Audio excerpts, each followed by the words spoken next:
Have you ever looked at someone and wondered what they're hiding beneath the surface? In Candido's apocalypse, one boy finds out, and what he sees might be the real end of the world. Hi everyone! Welcome to my vlog, and today we're diving into a story that's deeper and darker, just like my thoughts at 3 a.m. But don't worry, because we'll survive this together. Huwag na nating patagalin pa, and let's talk about Candido's Apocalypse by Joaquin.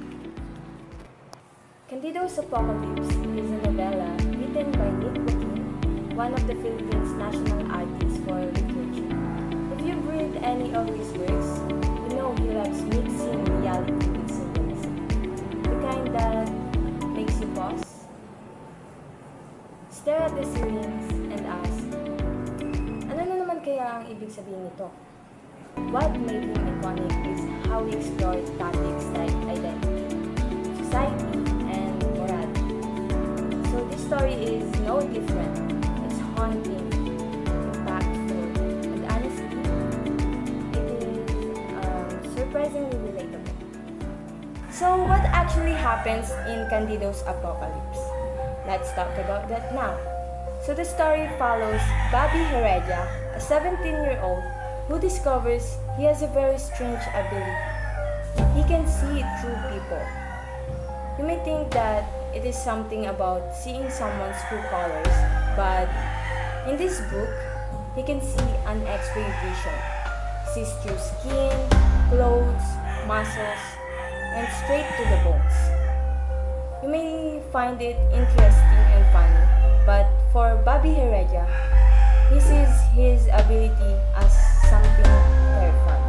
At first, Bobby is terrified and confused, but the more he sees, the more he realizes something even worse. People aren't just physically exposed to him, but they are morally exposed. Behind polite smiles, he sees corruption. Behind perfect families, he sees the cracks. Behind society's order, he sees inner decay. Slowly, Bobby starts feeling like the world is ending. Not with loud explosions or meteor showers, but with truth. The apocalypse in this book isn't a disaster outside, but it's the disaster inside people. One major highlight that I found in this book is the symbolism. The apocalypse isn't about physical destruction, but the collapse of illusions. Another key point is how the novella exposes the hypocrisy of society.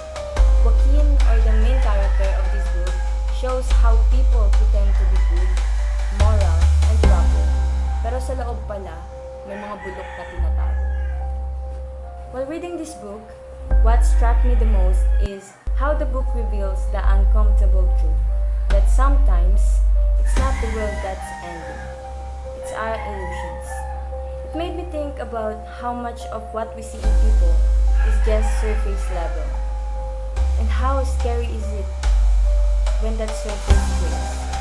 The story isn't loud, but it hits you emotionally and mentally. It's dark, but beautifully written.